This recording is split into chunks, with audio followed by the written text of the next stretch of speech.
Usapang dekalidad na edukasyon? Tara, usap tayo!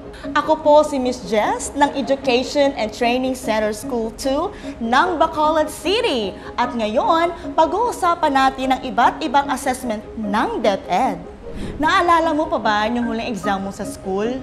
Huwag kang mag-alala, di ko tatanungin yung score mo. Pero, alam mo ba, yung may mga dahilan kami kung bakit kami nagbibigay ng exam. So, ano-ano nga ba yung mga assessment na binibigay namin sa mga estudyante namin? Tara, alamin natin.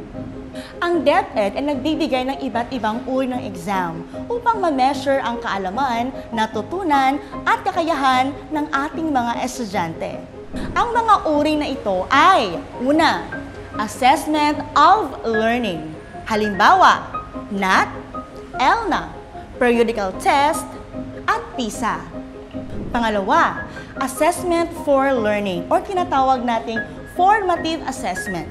Dito po ay naalam ng guro kung nakakasunod ba sa kanyang mga lesson ang kanyang mga estudyante. Simpleng halimbawa po nito ay ang quizzes na binibigay niya pagkatapos ng lesson. Isang halimbawa po dito ay yung PhilErie at yung CRLA.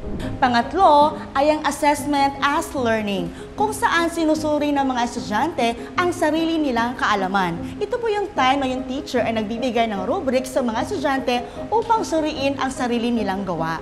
Lahat ng mga ito ay mayroong differences o pagkakaiba tulad ng bilang ng sumasagot, para saan ang sinasagutan at kung ano ang sinusukat.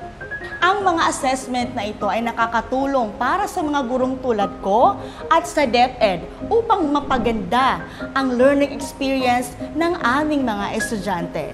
Sa pangkalahatan, ang formative assessment ay ginagamit naming mga guro sa araw-araw naming pagtuturo upang gabayan ang aming mga estudyante. Samantala, ang classroom summative assessment naman ay sumusuri sa overall learning ng ating mga estudyante pagkatapos ng isang quarter, taon o kaya key stage.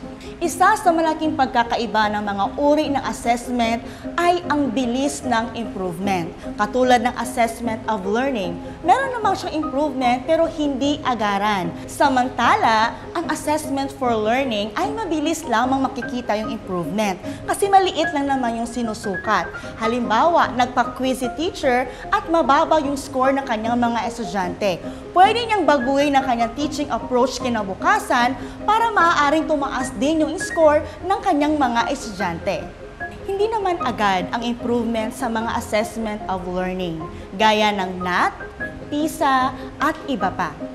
Ang mahalaga ay masiguro na patuloy tayong umaangat para sa hinaharap at makamit natin ang ating mga pangarap. At yun na nga ang mga assessment ng DepEd. Muli, ako po si Teacher Jess at sama-sama tayong magtulungan upang gumanda ang kalidad ng edukasyon. Samahan niyo kong muli hanggang sa susunod na usapang dekalidad na edukasyon.